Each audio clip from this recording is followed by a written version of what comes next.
Contextualizando. Meus queridos, nós destacamos sempre no início da lição alguns aspectos que são relevantes na cidade de Éfeso. O comércio da cidade de Éfeso era muito importante, por ser uma cidade portuária. Seu porto comportava os maiores navios existentes naquela época. 3 importantes estradas interligavam a cidade de Éfeso.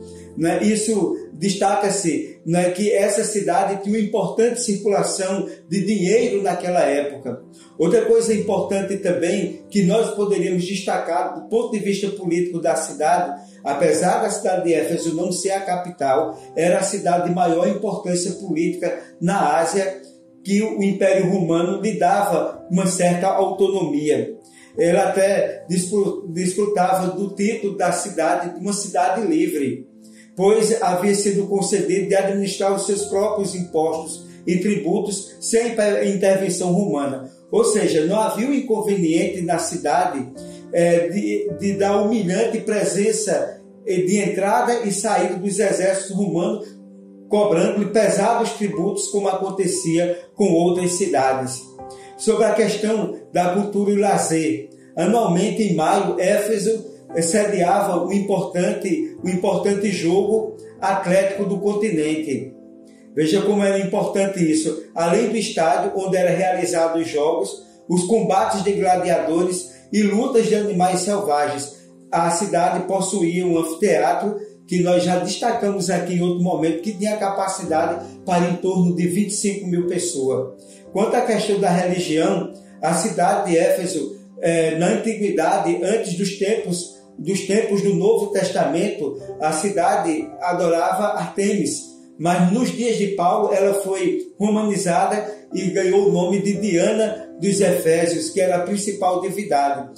Havia um templo suntuoso, considerado uma das maravilhas do mundo antigo, que era destacada para a deusa Diana. E também eles tinham importantes amuletos que pessoas do mundo todo daquela época convergiam para a cidade para comprar esses amuletos, para comprar essas coisas que eram atribuídos a esses amuletos, a essas estatuetas, poderes mágicos e poderes sobrenaturais. A população da cidade era uma população importante, de 250 mil habitantes, coisa que para aquela época era, sem sombra de dúvida, grandioso. Outra coisa também, o caráter dos habitantes da cidade de Éfeso era reconhecidamente mau. Tem esse traço aí. A reputação era de um povo inconstante, supersticioso e imoral. Depois de apresentarmos esse panorama, é importante nós destacarmos que foi uma cidade também que o Evangelho entrou com muita força.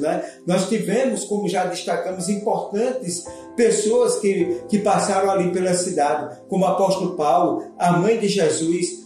O João também esteve naquela cidade, Então, e Timóteo, que sem sombra de dúvida Paulo tinha como um filho, também se destacou no trabalho daquela cidade. É essa cidade exatamente que nós estamos estudando. E nesse contexto, nós gostaríamos de falar para vocês sobre o grande conflito. Existe um grande conflito nesse mundo, e nesse grande conflito nós somos chamados para permanecermos firmes. Vem comigo no estudo da lição de número 12 e juntamente com o professor Ivan Birrequena, sem sombra de dúvida, mergulharemos em um dos estudos mais extraordinários da lição de Éfeso. E iremos destacar exatamente ali, em Efésios, capítulo 6, versículo 10 e versículo 20. Como eu e você iremos nos portar diante do grande conflito. Quais as armas que nós iremos utilizar ou precisamos utilizar para enfrentarmos essa guerra. Vem comigo no estudo e que Deus continue nos abençoando sempre.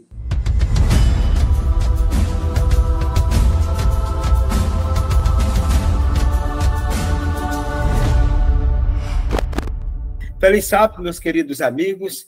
Mais uma vez nós estamos juntos para mais uma lição da Escola Sabatina. Hoje nós temos o prazer, mais uma vez, de contarmos com a brilhante presença do professor Ivan Birrequena, cantor, compositor, escritor, professor, assessor educacional, aí, muitas qualidades, e, sem sombra de dúvida, uma pessoa espetacular também, um grande educador, que honra sempre com a sua presença aqui em nosso canal. Seja bem-vindo, professor Ivan. Tá tudo bem aí na nossa querida Curitiba, cidade bonita e maravilhosa. Dizem que o Rio de Janeiro é uma cidade bonita e maravilhosa, mas Curitiba também é bonita e maravilhosa, assim como o Rio de Janeiro. Olá, meu amigo professor Matusalém, amigos e irmãos aí, um feliz sábado para todos. Muito obrigado pelo convite, é uma honra estar aqui, viu, no seu canal aí. Pois é, Curitiba está na briga aí, viu, com o Rio de Janeiro. É uma cidade linda, maravilhosa também, muito bem organizada, né? Vindo para cá, o único incômodozinho é o frio, mas vamos enfrentando.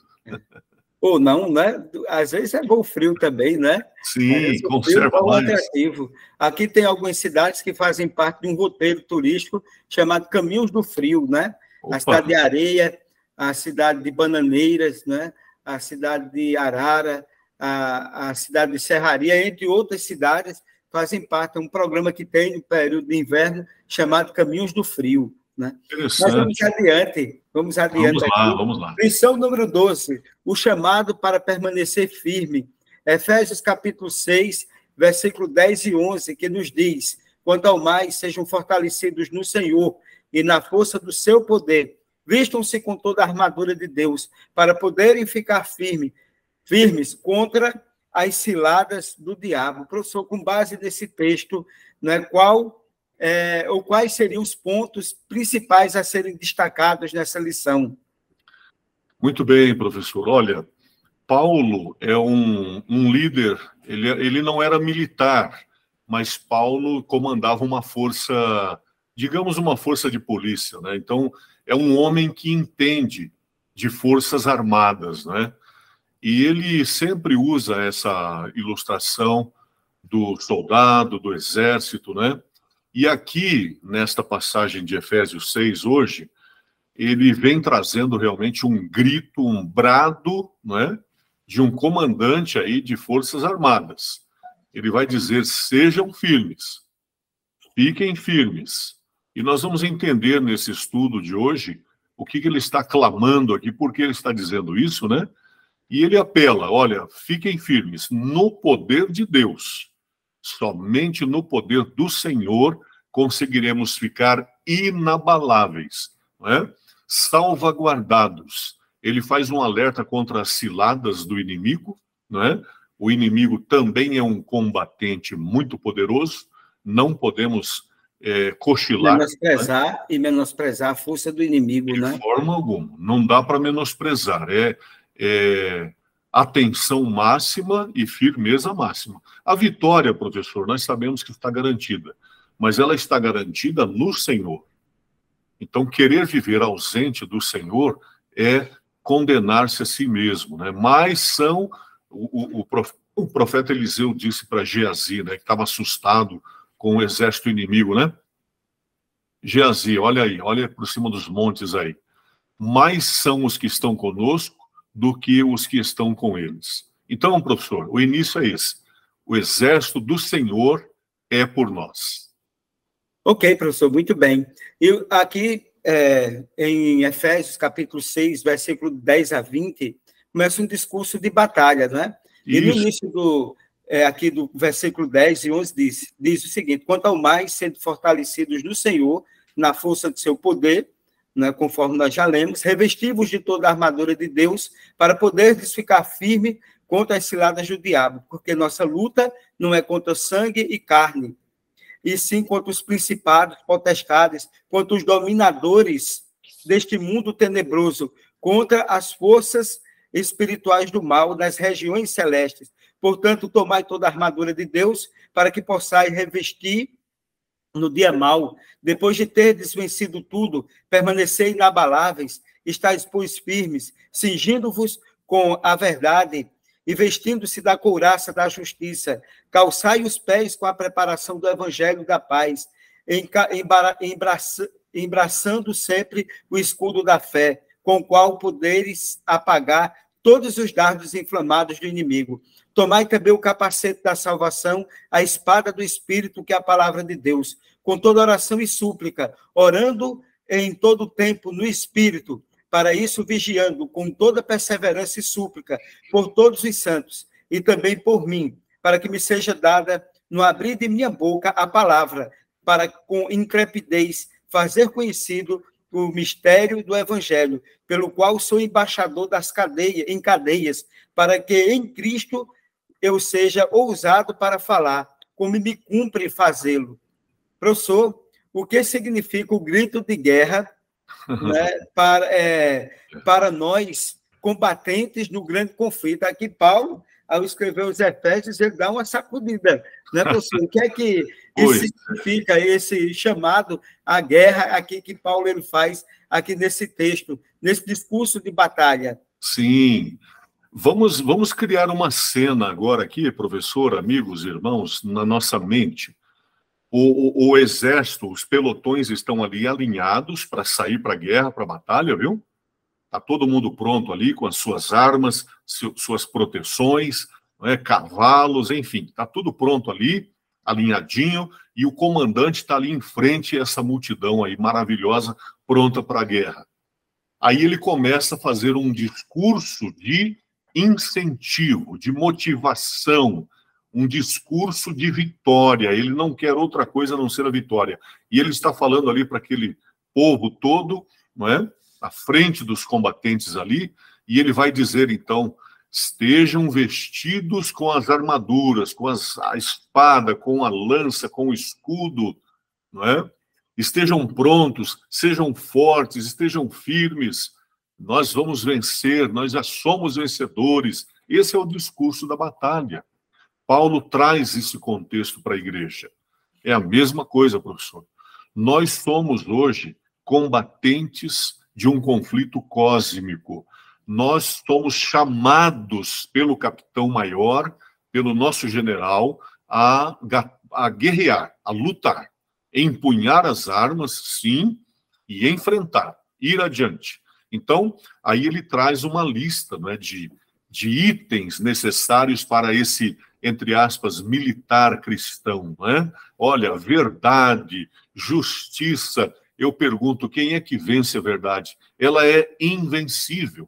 A justiça divina é invencível, professor.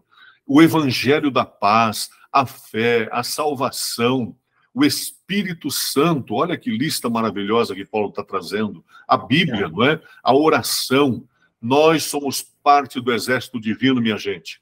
E vamos vencer somente se estivermos equipados e dando ouvidos ao discurso do nosso general.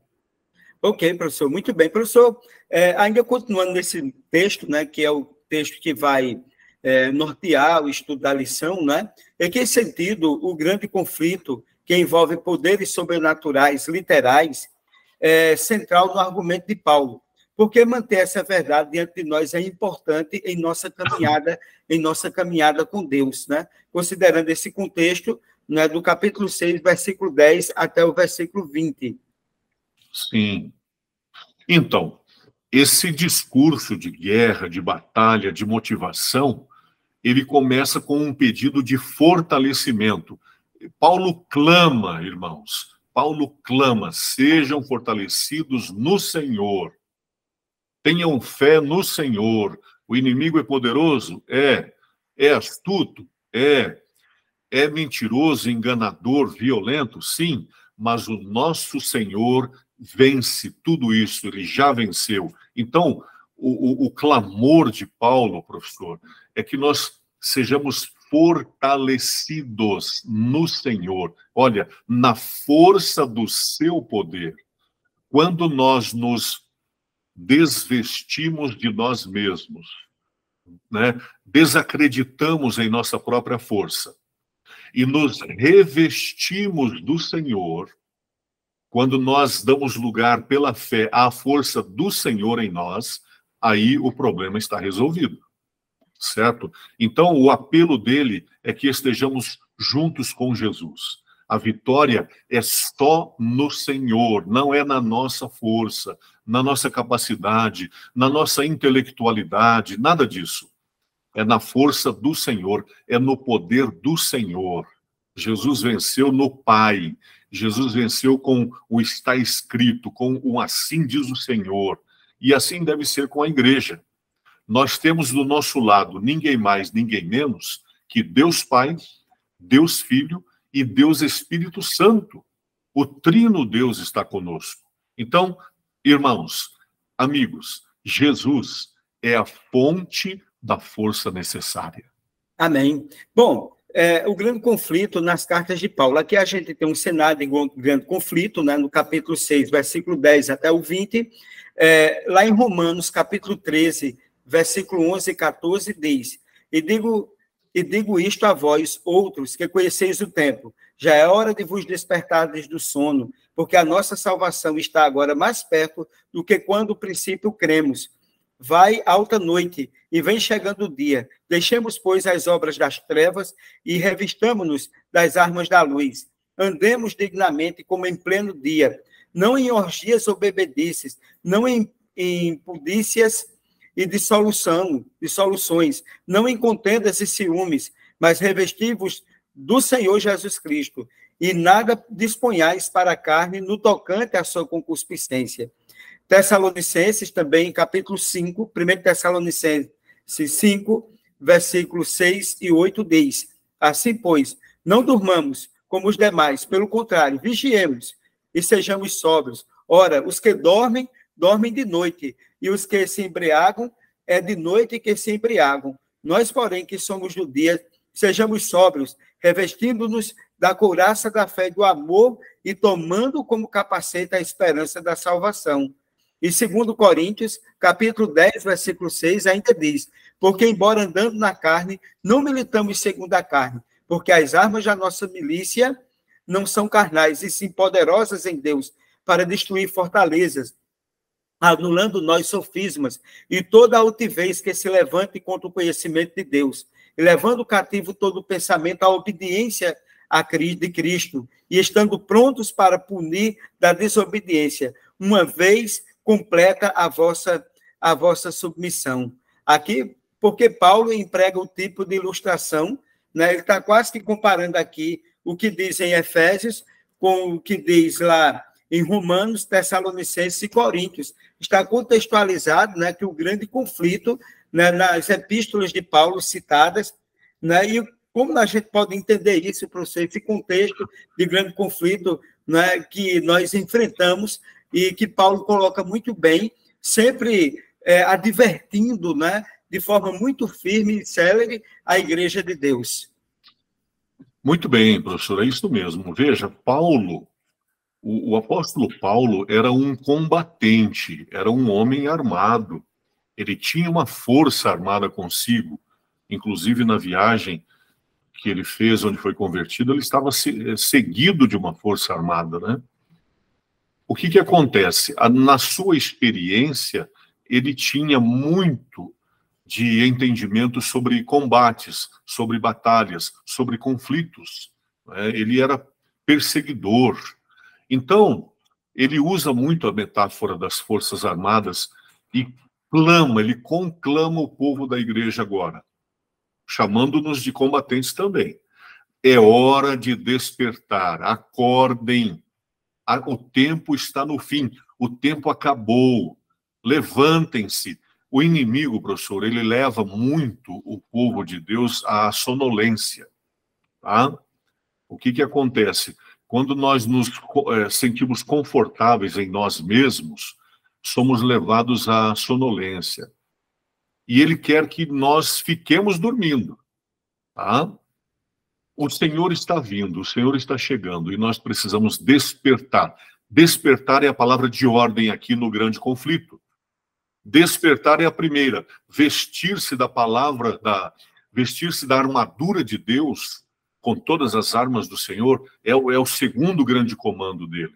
Então, é hora de evitar totalmente, não é mais ou menos um pouco, as obras das trevas, o apelo dele. Parem de envolver-se com as obras das trevas, despertem do sono. Ele está, professor, recrutando aqui combatentes verdadeiros, combatentes leais, firmes, porque estamos numa guerra cósmica. É o cosmos em guerra e nós estamos envolvidos diretamente. Não cabe aqui nesse conflito sonolência. Hoje nós temos batalhas, hoje nós temos as armas, armaduras, temos os dardos inflamados do inimigo voando para todo lado, temos as armadilhas de Satanás espalhadas por todo lado também. Hoje está difícil, a luta é grande, mas amanhã a coroa da vida eterna. Amém. Louvado seja Deus, não é, professor, por essa garantia de vitória, não é? E, professor, a resistência no antigo campo de batalha, né? Dentro desse contexto, que é o teor da lição, né, do capítulo 6 de Efésios, versículo de 10 a 20, notando cada vez que Paulo usou alguma forma do verbo ficar, permanecer, porque isso era tão importante para ele, essa questão desses verbos aí, ficar e permanecer. Então, se nós estamos sonolentos na batalha, nós não estamos batalhando, não é? Quem sabe procuramos ali um cantinho para se esconder e dormir um pouco, escorar em algum lugar, não é? Se nós fugimos do campo de batalha, claro, não estamos batalhando, não é? Então, o apelo dele é ficar, é enfrentar, levantar-se firme no Senhor e enfrentar. Fique no campo de batalha, não vai dormir, não vai correr, não vai fugir, não é? Resista. Resistir do dia mau. Olha só o apelo dele. Ele está requerendo aqui que nós tenhamos muita força para resistir, para permanecer. Apocalipse chama os santos de perseverantes. Aqui está a perseverança dos santos. Percebe? Então, esse ficar, esse resistir é isto. Outra coisa, Paulo vem com outros verbos, né, interessantes aqui. Avançar. Olha só. Avançar, professor, no campo de batalha é ir para cima do inimigo. É ir encontrar-se com o inimigo e marchar na direção dele. Agora, de que forma fazer isso? De forma irresponsável? Não. É para avançar, sim, mas na força do Senhor. É para avançar, sim, sendo luz contra as trevas. Paulo fala que nós devemos avançar e nós devemos atacar. Nós devemos atacar, resistir, manter-se firme, revelar as obras de engano do maligno é atacá-lo, é enfrentá-lo, né? Então, avançar, atacar, e tem um outro verbo aí maravilhoso que nos interessa muito, que é o quê? Vencer, derrotar o inimigo. Então, que sejamos resistentes no campo de batalha. Amém. Agora, a luta da gente também não é contra Deus, não é contra nenhum ser humano, mas é luta contra poderes malignos, né? E Efésios capítulo 1, verso 21 diz: acima de todo principado, e potestade, e poder, e domínio, e de todo nome que se possa referir, não só no presente século, mas também no vindouro. E Efésios 3,10 diz: para que pela igreja a multiforme sabedoria de Deus se torne conhecida, agora dos principados e potestades, nos lugares celestiais. Né? E no contexto ali de Efésios 6, 10, 20, qual o propósito de Paulo ao listar uma variedade de títulos para os poderes espirituais malignos? Né? Paulo aí usa uma lista de variedade de títulos para os poderes malignos. O que é que isso significa, professor? Olha só a preocupação de Paulo aqui, né? Agora ele dá uma elevada, vamos dizer assim, no volume do inimigo. Gente, atenção, a nossa luta é contra um principado poderoso, é contra o poder das trevas, é contra as potestades, o domínio. Olha os termos que ele utiliza, né? Domínio, né? Contra as hostes da maldade, no plural, né? Hostes da maldade. Tem muito anjo mau, tem muito anjo maligno servindo ao inimigo, e infelizmente muitas pessoas assim também, não é? Então, os dominadores, olha o termo, dominadores, forças espirituais. Paulo, professor, ele quer mostrar aqui que o tamanho, o volume do inimigo é gigantesco. Não é brincadeira. Nós não estamos lutando contra entre aspas, um Zé Ninguém. Não é isso. Por favor, entendam, Paulo está dizendo. Ele é muito poderoso. O inimigo é muito astuto. Ele tem milhares e milhares de anos de existência, toda uma capacidade. Precisamos entender isso e nos prepararmos para essa batalha. O inimigo, ele está muito bem armado. Imagine o arsenal de armas que o diabo tem em seu poder. O inimigo é muitíssimo mau, violento, agressivo. Ele é muitíssimo destruidor. Nós não precisamos, não podemos, aliás, baixar a guarda. Não podemos. Não é um inimigo despreparado, não é um inimigo frágil, não é um inimigo disposto a sentar numa mesa de negociações. Ele só quer destruir. Está preparado para isso. Não é? Quando ele diz ali o apóstolo, inclusive todo nome que se possa nomear. Sabe por que isso, professor? Porque entre nós, seres humanos, há muitos agentes do inimigo. Por isso, o tema 5, lutando contra poderes malignos. Exato, professor. E por isso que Paulo ele traz uma necessidade, né? Precisamos nos revestir. Nós estamos num grande conflito, numa batalha, né? E temos que nos revestir de toda a armadura que Deus disponibilizou para que nós possamos enfrentar o inimigo. E as armas que nós temos não são armas carnais, não. São armas espirituais, simbolizadas, né, ali no livro de Efésios, capítulo 6, versículo 10 a 20, com muitas armas que estavam relacionadas a um soldado ali romano, né?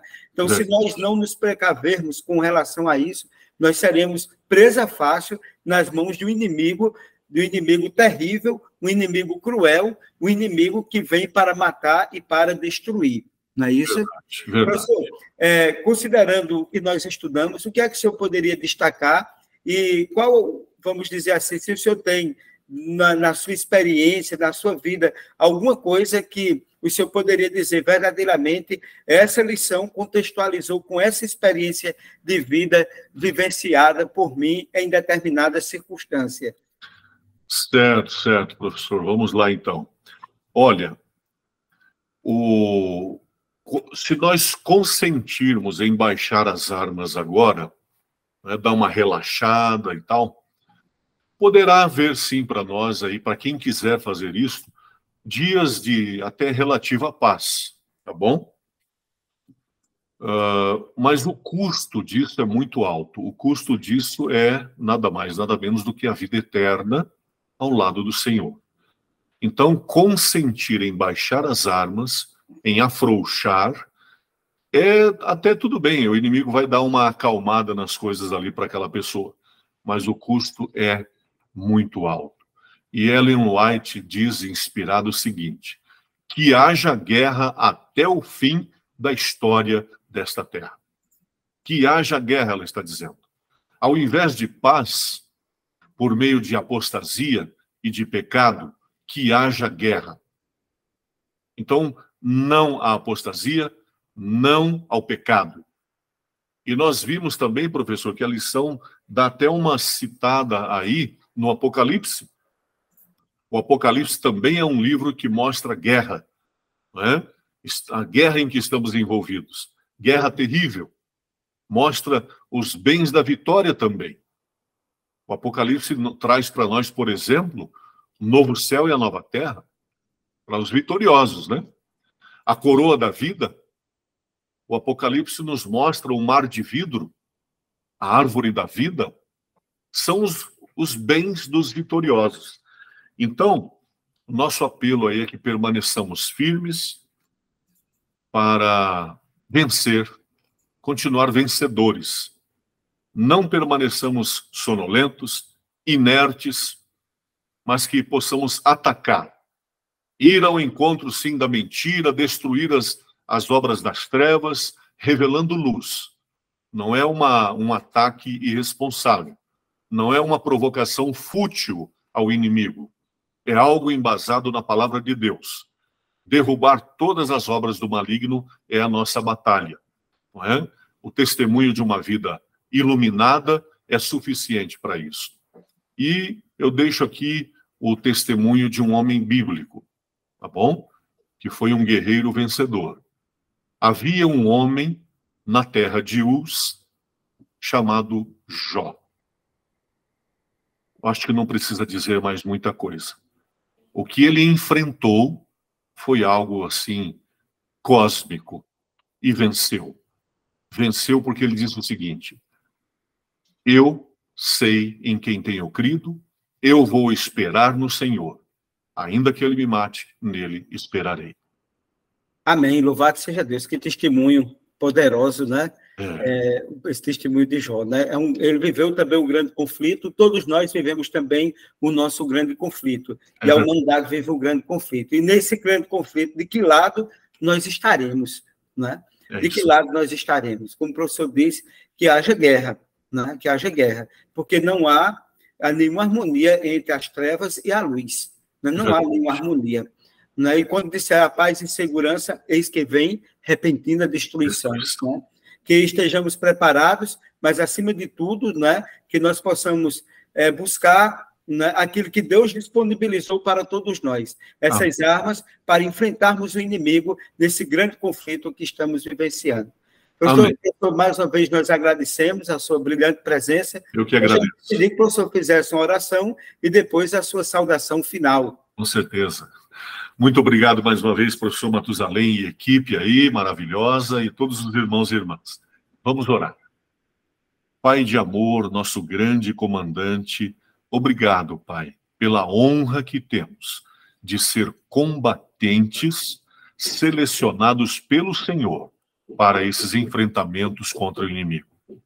Queremos fazê-lo, Senhor. Queremos enfrentar, sim, mas no teu poder, nunca no nosso poder, na tua força. Dá-nos, Espírito Santo, esta bênção de sermos fortalecidos no Senhor e estarmos alertas e muito bem armados e preparados. Em nome de Jesus, amém. Amém, amém. Professor, muito obrigado. E a você que está em casa, a nossa gratidão por você mais uma vez compartilhar, dar um like aí e se inscrever no nosso canal, né? Para que Deus continue abençoando vidas e para que nós possamos, em meio a esse grande conflito, buscarmos nos proteger nas armas que Deus disponibilizou para a nossa proteção, para a nossa defesa, para a nossa segurança, para a nossa vitória, porque é o que Deus deseja para todos nós. E que Deus continue nos abençoando sempre e até o próximo sábado, se Deus assim o permitir.